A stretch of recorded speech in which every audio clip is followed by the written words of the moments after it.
Dee with Dee Dee's Daiquiris. Welcome to another episode of Drinks with Dee Dee.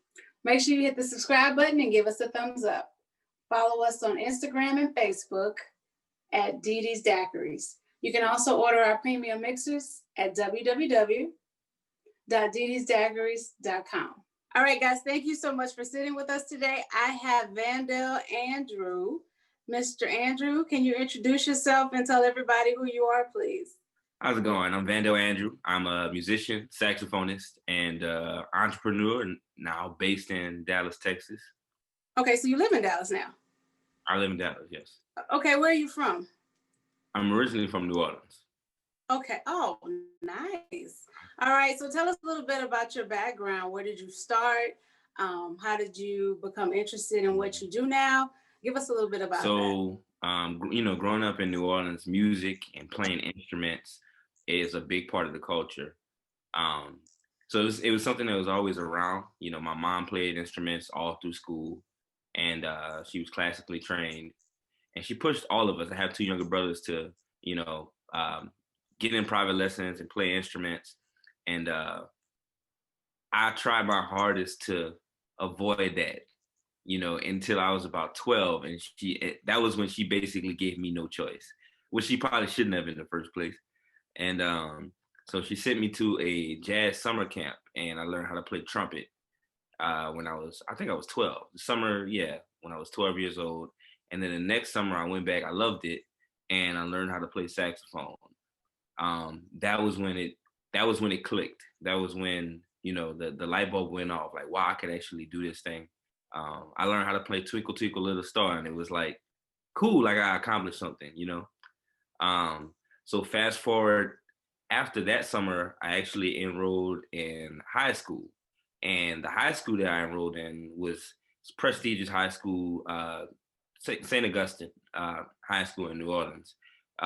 St. Augustine is known for the marching band. We were the first Black band to integrate Mardi Gras. So all Black, all boys school, by the way. Wow. So we were the first Black band to integrate Mardi Gras in New Orleans. So with that, we're the first band in every single Mardi Gras parade we're in as like an honor. So the band has traveled all over the world. My 4 years there, I traveled all over the country, playing music everywhere. Wow. So I guess that got me ready for what I'm doing now. I was able to learn about music that I wasn't necessarily hearing on the radio all the time, like Cameo and, those bands, Brick, Commodores, the Isley Brothers, Earth, Wind and Fire, Chicago, like bands like that, because we play a lot of horn stuff. Right. So I feel like that kind of got me ready for, what I do now, because, at 33, I know about a lot of music that was here way before I was even born, I'm like 33, that's it? No, just teasing. Okay, so what did you find was the biggest struggle from switching instruments from the trumpet to the saxophone? You know what? I think it was actually kind of a relief for me. Most people, when they look at a trumpet, they see the three valves, and they assume it may be a little bit easier, but it's not, because that puts all of the work on the lips. So you actually, if you look at like these guys who play the bugle at like a funeral, they don't have any valves on the trumpet, right? Right. They're doing all of that with their all that stuff with their lips. So that was like a challenge for me with playing the trumpet. So when I got the saxophone, I just had a reed and the mouthpiece. I kind of felt a little bit more relief. It felt more comfortable, honestly. Did you think that you'd be famous for playing the saxophone at any point in your life? I never thought about it that way. I've always thought that I wanted to be able to make music with people that I was influenced by. I wanted to be able to collaborate with my favorite rapper or my favorite singer, stuff like that, So I did see that you collaborated with Raheem Devon, right? So how was that? That was awesome. That was a simple DM on Instagram. He just DM'd me on Instagram like, hey, you want to do a record? I'm like, what? Of course I do. That's a great opportunity. So was initially with music, was jazz your first love, or was it something else? No, hip hop was my first love. I Really? discovered hip hop in the 6th grade. A friend of mine was getting rid of some CDs that he had, and I couldn't. My mom wouldn't let me listen to any CDs that had the parental advisory sticker on them.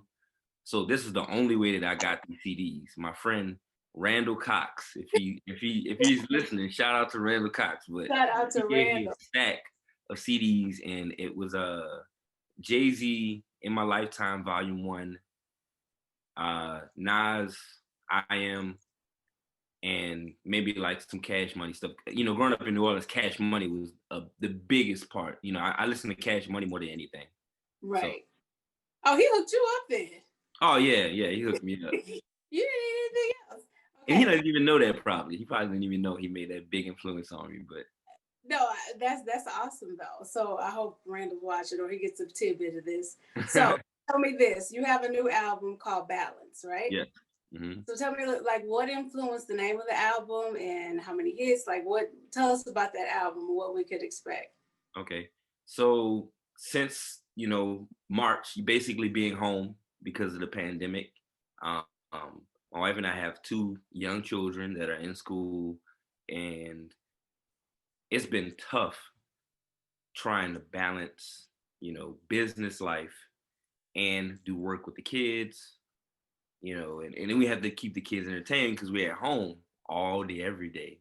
And that's just all I've been thinking about this whole year is just how can I find a balance? I don't know if there is an actual balance, with all the crazy stuff I'm trying to do. But that's been my main focus, to be able to fulfill my crazy musical journey. These ideas come at 3 a.m. It come anytime, and to also be able to fulfill my family life and then husband life and, all the little pockets. And yeah, it's just what I've been thinking about all throughout the year and writing these songs. I love that. That's good stuff. So you've done a lot of my favorite songs. I've heard "Boot Up," and then now you have Christmas music. Is that right? Yes. So where can we find your Christmas music? You can find my Christmas music on all digital platforms, on Spotify, Apple Music, and just look up Vandell Andrew's Christmas. It's a medley of 3 Christmas songs all combined together. Okay, we definitely will look forward to that. I am looking forward to that. And also, you have a wine. Is that correct? Yes. Okay, we were enjoying your music. My husband and I were very impressed. We were loving it. And then we heard that you had a wine in the middle of your live concert. So, would your wife like to come in and tell us a little bit about that? Yes, she would. Hello. Hello. How are you? Good. How are you? Well, can you introduce yourself to everybody, please? Okay. I'm Dawana Andrew, wife of Vandell Andrew. Y'all are so cute together. Okay, tell us about my company or your business or how it got started. What is it? What does it taste like? All that good stuff. Well, for a long time, we've been a while back. He had a business venture, I guess, to combine. It was called the Ladies' Night, mm-hmm. right? And he had a combined package of buying wine and playing music for women. It's like a live, like in-home concert experience and wine included. This is before the pandemic too. I was ahead on. So we know. Yeah. Yeah. So he just got this crazy idea that, you know what, I'm buying this wine for this ladies' night. Why don't we combine the two and do one ourselves? And I was like, that's a great idea because I love wine. So we can start our own.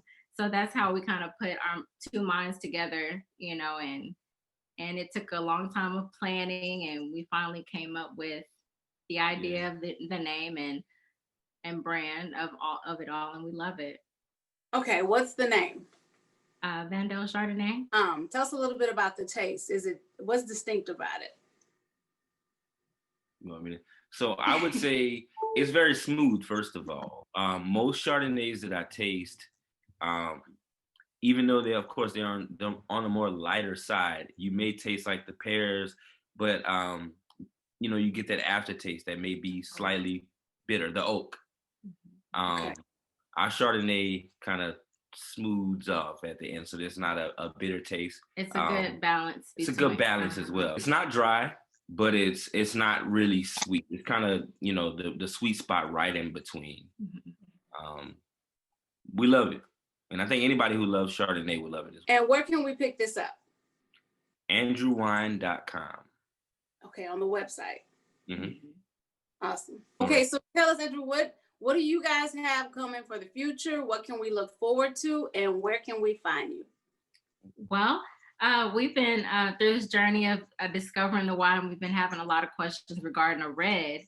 And so hopefully in the future, we'll discover or try to bring out a red, hopefully. Cabernet. Maybe probably. a cab, you know, and maybe in the future soon. But this is everything is so new. We're trying to, you know, just learn the wine business. Basics. Trying to enjoy the one thing at a time. Do you have a bottle of y'all's wine with you? Go grab one. I thought to have it right next to me. No, it's totally fine. Because like I said, I hit you with the randoms because I start thinking of stuff. And I'm like, let me see. I like to see people's bottles because their bottles normally tell a story. Yeah. So, you know, the bottle says a lot. Funny that you ask. So, of course, with me being a musician and, you know, the whole idea came from me doing music and, you know, having wine included with music. So I still wanted to have the experience in every single bottle. So this is the front label of the bottle. It looks sexy. Yeah. And cool feature on the back label, there's a Spotify code, which is right over here, right? So if you use the Spotify app to listen to music, I'm sorry, I'm trying to do it on my phone. But if you use the Spotify app to listen to music, there's a feature where you can scan the code and bam, it goes to, if you can see it, a curated playlist for Vandell Chardonnay. So, and we you know, whenever I'm putting out a new album, I add the new album to the playlist or whatever I want to add to the playlist. That's dope. I love that. See, I told you. Let me see the front of the bottle again, because normally I want to see your story here. And whose idea was it for the label? I mean, obviously, but she may have had some piece in that. What idea was it for the label? I mean, mostly hers, honestly. We bounced off, you know, it took a while. Like we bounced off each other's ideas, you know. We went back and forth a lot. I understand. That is amazing. That's awesome. So we're looking forward to the red in the future. And then what about as far as your music? What can we look forward to? So Balance just came out on the 26th. So I'm just going to be, you know, doing as many as I can, in this time at least, live performances, performing the music from the new album, maybe releasing like some remixes and other new music, Christmas music as well. I'll be releasing some new Christmas music this month. So be on the lookout for that. But my website is vandellmusic.com. You can find everything there, including the wine. And all my social media is Vandell Andrew, at Vandell Andrew. Okay. Thank you so much for sitting with us. You guys were amazing, and I definitely wish y'all the best.